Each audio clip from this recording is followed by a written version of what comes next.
Today on Real Pilates, we're going to talk about stubborn belly fat.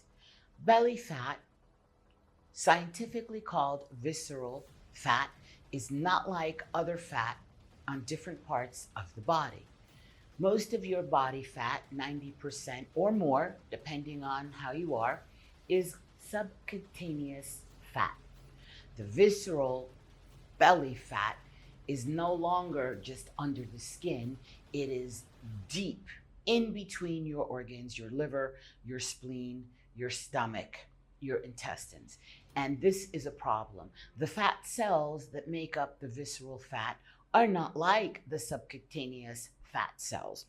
Those fat cells are called beta cells. The subcutaneous ones are the alpha, but the beta cells, science has recently discovered, are very different because those beta cells have more molecules, and those beta cells actually are considered endocrine cells, meaning, yes, that they secrete hormones, those little dirty bastards.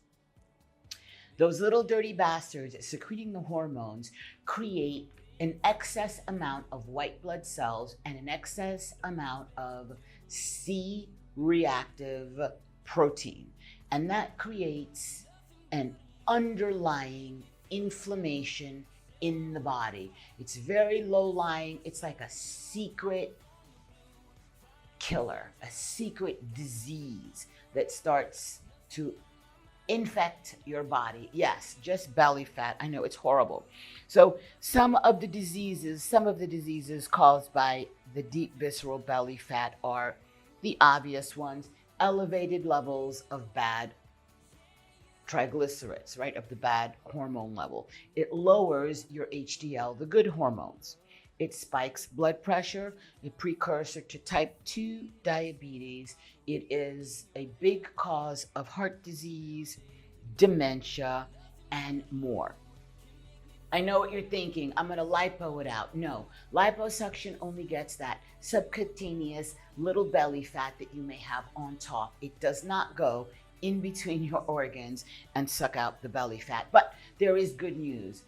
Out of all the kinds of things that you can do to attack that visceral belly fat, yes, dieting is good. But if you want to attack that stubborn fat, you need to accelerate your attack on it.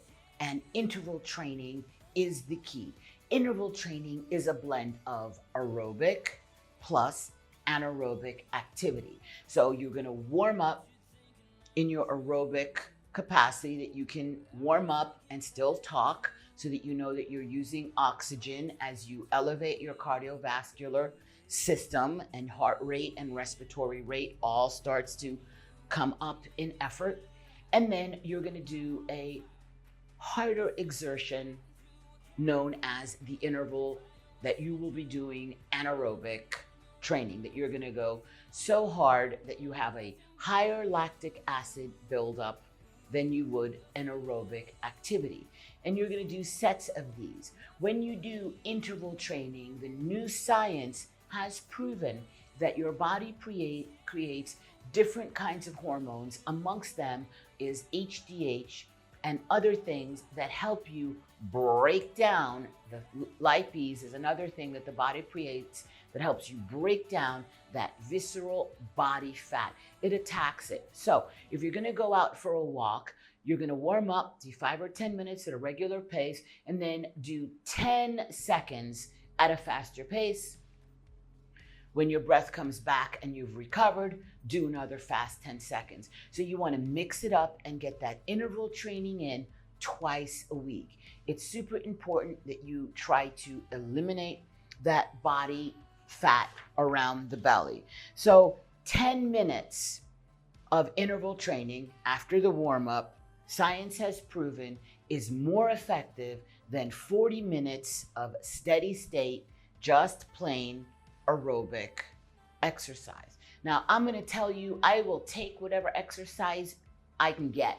But if you're out there and you're doing a little swimming, a little cycling, or whatever exercise that you're doing, see if you can sneak in a couple of sets of intervals so that we attack that visceral body fat and flush it down the toilet.